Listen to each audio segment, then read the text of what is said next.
Hi there, this is Peter Russell from Supertx.ca. Welcome to another one of my video blogs. Today's video blog discussion is going to be on the caregiver tax credit here in Canada, a brief and general understanding of how it works. Now, what is it and where is it? I'm going to start with where it is first of all. It can be found on line 315, Schedule 1 of your T1 General Canadian Individual Income Tax Return. Now, what is it? Well, it's a non-refundable tax credit with a value of up to $4,282 for the 2011 tax year. The tax credit is reduced dollar for every dollar of income that the relative that you are in fact basing the caregiver tax credit upon has above $14,624. So, if your relative, who are you in fact using to claim the caregiver tax credit, has a net income for tax purposes on their tax return of $18,906 for 2011, that would completely phase out the caregiver tax credit on your behalf. You would not be eligible to claim anything for that relative.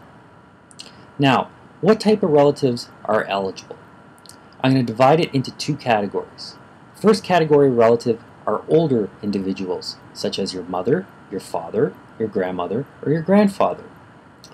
For them to be eligible, on top of the income threshold, they must be living within your household and they must be born in the year 1946 or earlier. The second group are younger individuals, such as your child, your grandchild, your aunt, your uncle, your niece, your nephew. For them to be eligible, they must be living in your household, must at least be 18 years or older during the year, and must be dependent on you by reason of a physical or mental infirmity. Now, if you do have a relative who meets the criteria for the second category, I suggest you have on hand written documentation from a medical practitioner to help support the physical and mental infirmity. The reason for this is that this tax credit is from time to time reviewed by CRA, and they usually request this information. Furthermore, if you have a relative living in your household and in fact someone else is claiming as an eligible dependent, you are not eligible to use that relative for the caregiver tax credit.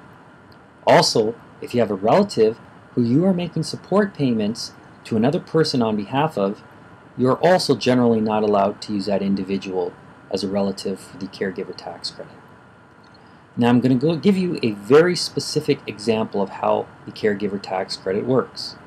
Suppose me and my wife have a relative living in our household. Say it's my mother. She is 67 years of age in 2011 and her income is $14,000.